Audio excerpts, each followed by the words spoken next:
मंडलांतर्गतस्य हरवाला नाम निषोधस्थाने वास्तव्यानां मान्य महोदयानां विक्रम सिंह जी कैतुराव जन्म राशिकस्य तस्य धर्मपत्नी श्रीमती नाम नित्याय जन्म राशिकाया उभयोर्यो बीज गर्भ समभव ज्येष्ठ 0.5 में करा था ताकि सब आ जाएंगे ब्रह्मण राजपाल ब्रह्मण जन्म सिंह राशिकस्य तस्य द्वितीय पुत्र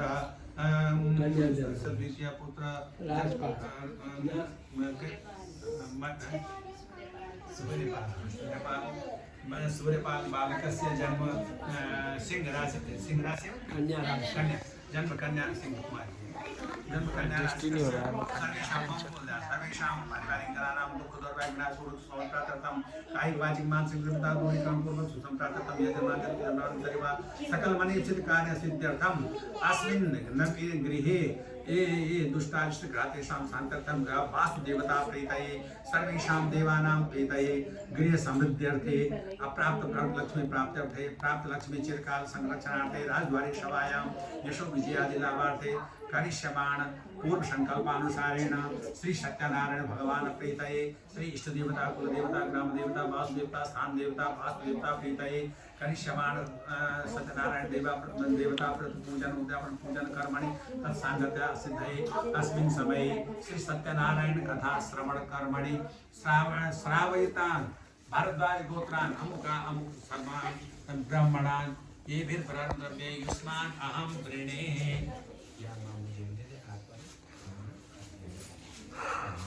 सूरज सोमी दी आगे टीका लगा पहले तो वहीं ध्यान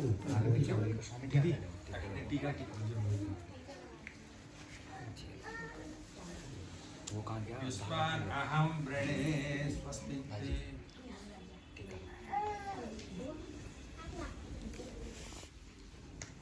हाथ जोड़ दिया नमो ब्रह्मण्य देवाय गो ब्राह्मण हिताय च जगद्धिताय कृष्णाय गोविंदाय नमो नमः जगद्धिताय कृष्णाय गोविंदाय नमो नमः नमोस्तनंताय शास्त्रमुखाय शास्त्रपादाय सुरोभावे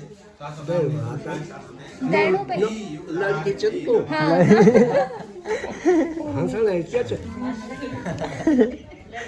लड़का नहीं लड़की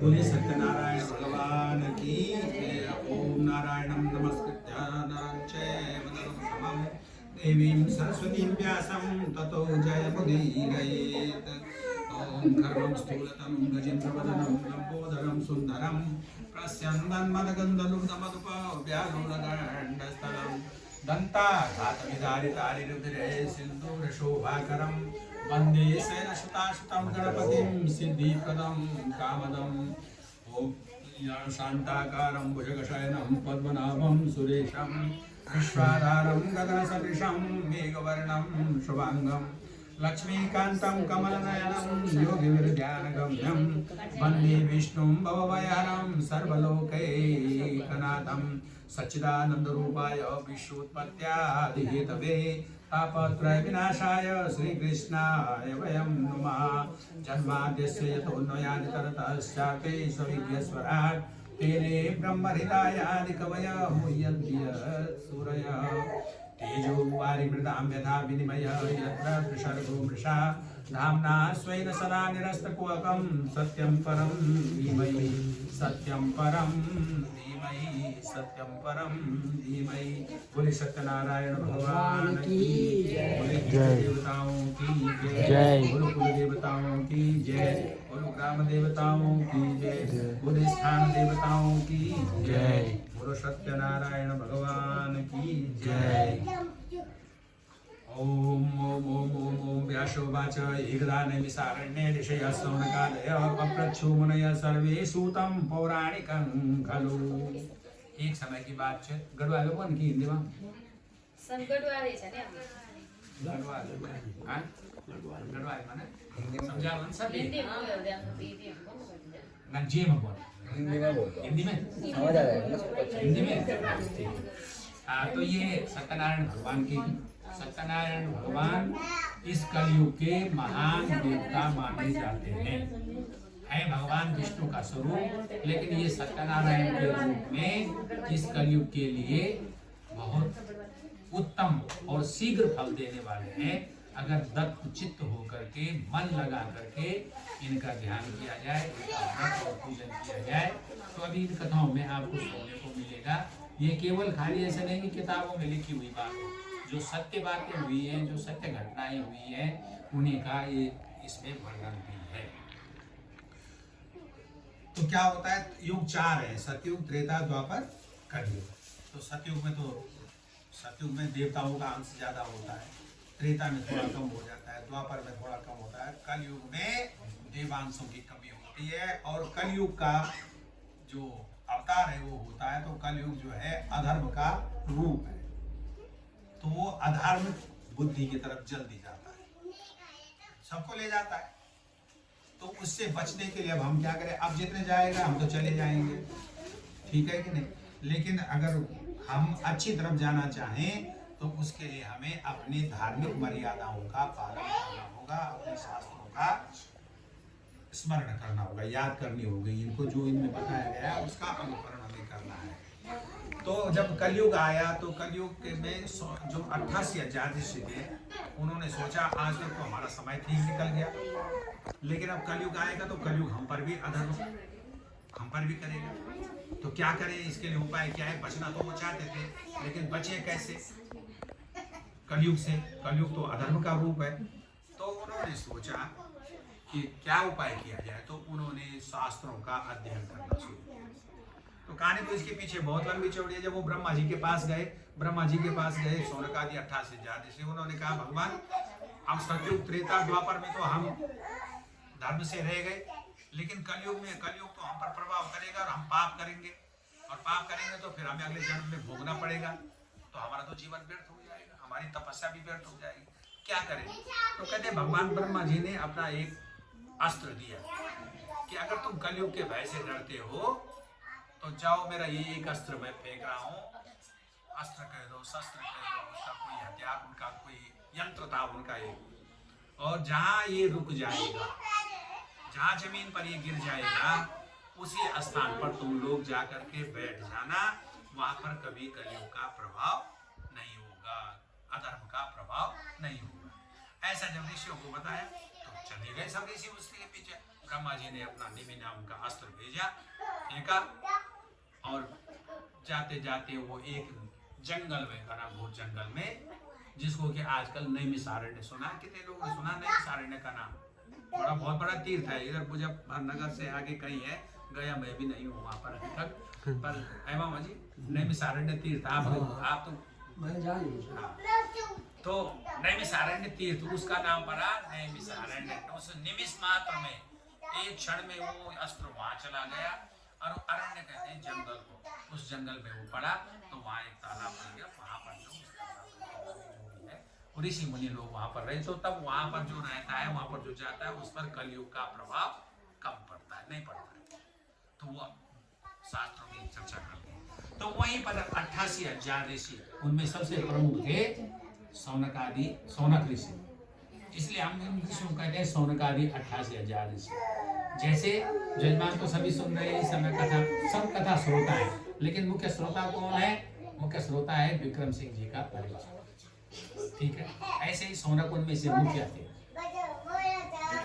तो एक बार नैमिषारण्य तीर्थ पर शौनक आदि 88 हजार ऋषि थे। मुनय सर्वे सुतम पौराणिकम फलो, सूत जी महाराज बहुत वेदों के, शास्त्रों के ज्ञाता थे, पुराणों के ज्ञाता थे। उन्होंने जो व्यास देव जी के मुख से सुना था उन्होंने भी, तो सूत जी वहां पर आए और बैठ गए, उन्होंने पूजा की, सबने ऋषियों ने खड़े होकर के, वो जानते थे कि ये बहुत बड़े विद्वान है, उनको प्रणाम किया, और ऋषियों ने उनसे प्रश्न किया, व्रतेन तपसा किं वा प्राप्यते वांछितं फलं तत्सर्वं श्रोतुम् इच्छामः कथयस्व मुने। हे प्रभु, हे सूत जी, ये बताओ कि व्रत लेने से क्या होता है, तपस्या करने से क्या होता है। व्रतेन तपसा किं वा प्राप्यते वांछितं फलं, कौन सा फल प्राप्त होता है, हम सब कुछ आपके मुख से सुनना चाहते हैं। तो सूत जी ने कहा, हे मुनियों, अगर तुम मेरे मुख से सुनना चाहते हो तो मैं तुम्हें सुनाता हूँ। तब सूत जी ने कहा, नारदेनैव संपृष्टो भगवान कमलापति सुरसै यथेवाहं तच्छृणुत्व समाहिता।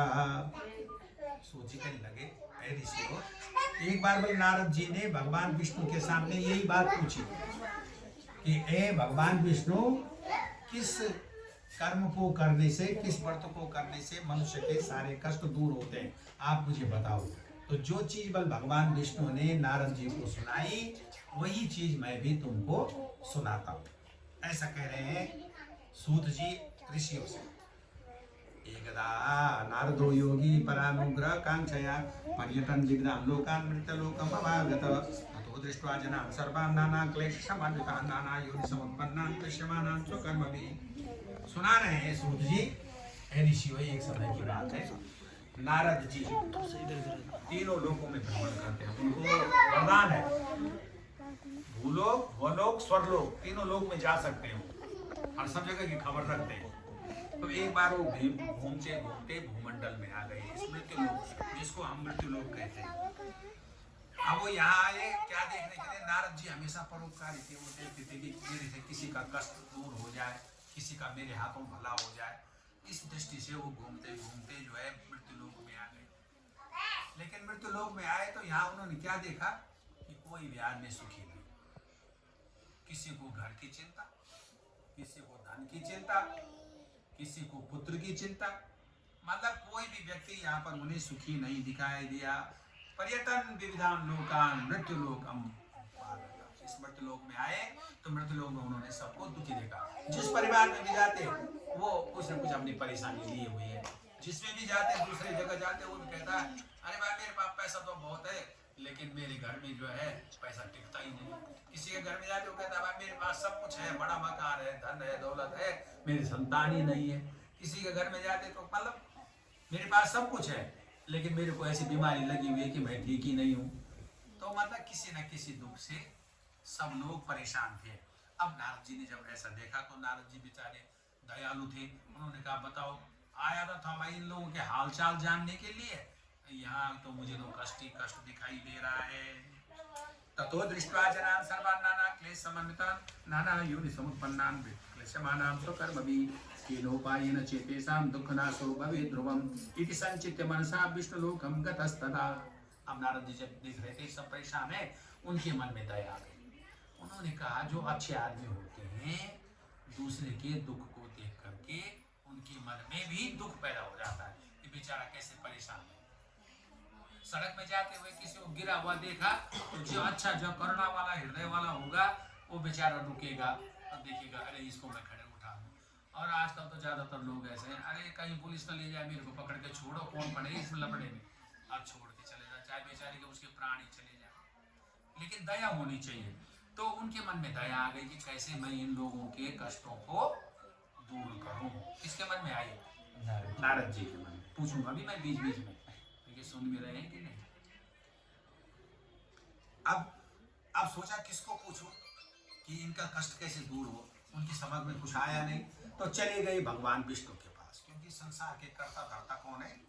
विष्णु। और वैकुंठ लोक में रहते हैं तो विष्णु लोक में चले गए, वैकुंठ लोक में चले गए। नारद जी पूछने के लिए आज विष्णु भगवान से पूछूंगा कि ये जो लोग परेशान है इनका कष्ट कैसे दूर होगा। तत्र नारायणं देवं शुक्लवर्णं चतुर्भुजं शंख चक्र गदा पद्मं वनमाला विभूषितं दृष्ट्वा तं देवदेवे संस्थान्तु समुपचक्रमे। चले गए विष्णु लोक के पास।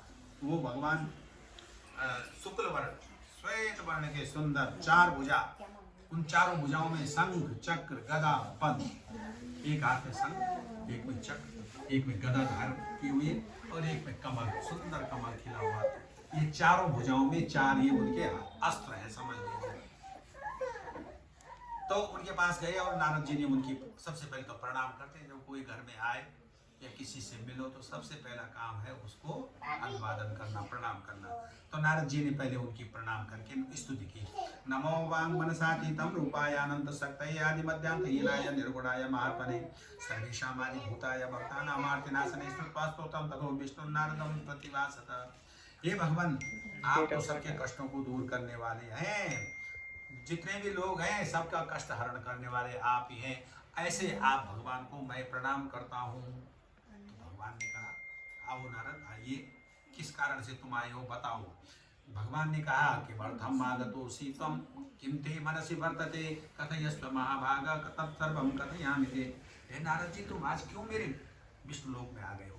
तुम तो जगह जगह भ्रमण करते रहते हो, तुम्हें तो मैंने सारे जगह का हालचाल पूछने के लिए छोड़ रखा है, तुम तो मेरे बड़े भक्त हो, आज क्या कारण है कि तुम मेरे पास आए हो? तो नारद जी ने कहा, मृत्यु लोके जना सर्वे नाना क्लेश समन्विता नाना योनि समुत्पन्ना पच्यन्ते पाप कर्मणि। हे प्रभु, मैं घूमते घूमते मृत्यु लोक में गया और मृत्यु लोक में मैंने किसी भी आदमी को सुखी नहीं देखा, कोई किसी कष्ट से परेशान, कोई किसी कष्ट से परेशान। तो हे प्रभु, मैं आपके पास इसलिए आया हूँ, तत्कथम समय न तद लघुपाय न तद बद श्रोतुमिच्छामि तत्सर्वं कृपास्ति ते यदि मे। हे प्रभु, मैं केवल आपके पास इसलिए आया हूँ कि अगर आप मुझ पर कृपा कर सको तो इतना बता दो कि उस भूमंडल के लोगों के जो कष्ट हैं किस तरह से दूर हो सकते हैं। कौन सा ऐसा छोटा उपाय है जिससे कि उनके कष्ट दूर हो जाएं।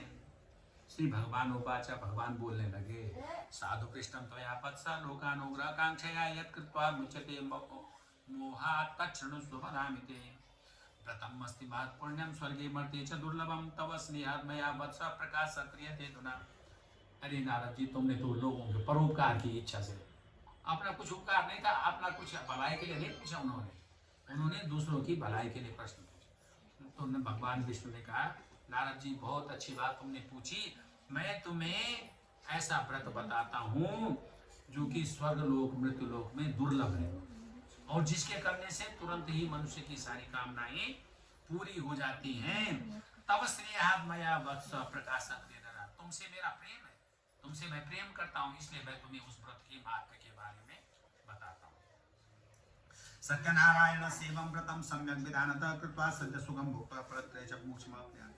सत्यनारायण भगवान का एक व्रत ऐसा व्रत है जिसको विधि विधान पूर्वक किया जाए तो सद्य माने तुरंत मनुष्य को सुख की प्राप्ति होती है, जो भी उसका कष्ट है वो दूर हो जाता है। तो तत्श्रुत्वा भगवद वाक्यम नारदो मुनिरब्रवीत्। और ऐसा जब सुना तो नारद जी तो बड़े चिंतित थे कि कैसे करके उनका कष्ट दूर होगा। और भगवान ने तो साधारण बात में कह दिया, अरे मैं तुम्हें ऐसा उपाय बताऊंगा सरल से सरल जिससे सबका कष्ट दूर हो जाए। तो नारद जी खुश हो गए, अरे छोटा उपाय ऐसा कौन सा है? तो नारद जी ने कहा कि तो उन्होंने बताया कि सत्यनारायण भगवान का एक व्रत है, वो जल्दी ही लोगों की कामना पूरी करता है। तो तब पूछने लगे, किम फलम किम विधानम च कृतम केन च तद्व्रतम तत्सर्वं विस्तरात् भूयि व्रता कदा कार्यमि तद्व्रतम। हे प्रभु, उस व्रत का क्या विधान है? विधान मतलब तरीका, और उसको करने से क्या फल मिलता है, और किसने वो सबसे पहले किया और उसको करने से उसको क्या फल मिला, आप मुझे पहले ये बताओ, तभी तो मुझे विश्वास होगा। ऐसे नारद जी ने भगवान से कहा। दुख शोकादि समनम धन धान्य प्रवर्धनम, जो कि दुखों समस्त दुखों को दूर करने वाला और धन धान्य प्रदम, धन्य धान्य से घर को भरने वाला व्रत है, उसके बारे में आप मुझे बताओ। सौभाग्य संतति करम सर्वत्र विजय प्रदम यस्मिन् कस्मिन् दिने मर्त्यो भक्ति श्रद्धा समन्विता।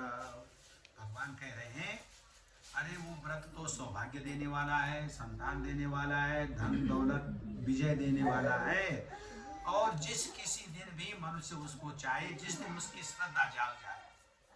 ये नहीं कि काम 50 पड़े हुए हैं, अरे कर देंगे और वो काम भी हो रहा है और काम भी हो रहा है, ऐसा नहीं।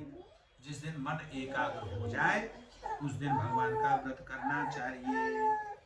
सत्यनारायणम देवम यजेच्चैव निशामुखे ब्राह्मणैर्बान्धवैश्चैव सहितो धर्मतर्पण। सत्यनारायणम देवम यजेच्चैव निशामुखे, निशामुखे कया पूजा करी छे निमल निशामुखे। निशा बोलन रात्रि का वास्ता और मुख बोलन मुख, रात्रि मुख का मत देखो जो इस समय का समय है, जब रात्रि का शुरू होता है तो उसे निशामुख जब शुरुआत होती है, तो जिस किसी दिन भी ये कर सकते हैं धर्म तत्पर होकर के। नैवेद्यम भक्तितोदध्या सपादम भक्ष्य मुत्तमम, उसके लिए बस सबसे पहले नैवेद्य बनाना चाहिए सपादम। सपाद कहते हैं सवैया, सवैया रूप में चाहे सवपात हो बने दिया, सव सिहरो बने दिया, सव अंजुले बने दिया, लेकिन सवैया उसका हिसाब होना चाहिए। दध्यभक्ष समंतनम रंबा फलम, और उस प्रसाद में क्या क्या होना चाहिए? तो रंबा फल, केले का फल, घृत, घी, क्षीर, दूध, गोधूम से चूर्णकम, गेहूं का आटा, जिसकी पिंजरी बना देते हैं। अगर गेहूं का आटा न मिले बल तो अभावे साली चूर्णम व शर्करा च गुड़स्तथा, अभावे साली चूर्णम, साली का मतलब साट्यों को, आटू का चावलों का आटा भी बनाया जा सकता है। उसको भी गुड़ शक्कर मिला करके सपाद उसको करना चाहिए सवैया रूप में, सब खाने वाली चीजें एक कर करके और उसको प्रसाद बना करके भगवान के समर्पण करना चाहिए। विप्राय दक्षिणाम दद्यात् कथाम श्रुत्वा च नेसः, और जो ब्राह्मण कथा कहता है विप्राय दक्षिणाम दद्यात् कथाम श्रुत्वा च नेसः, अपने बंधु बांधवों को इकट्ठा करना है, परिवार के जनों को, आस पड़ोस के लोगों को बुला करके और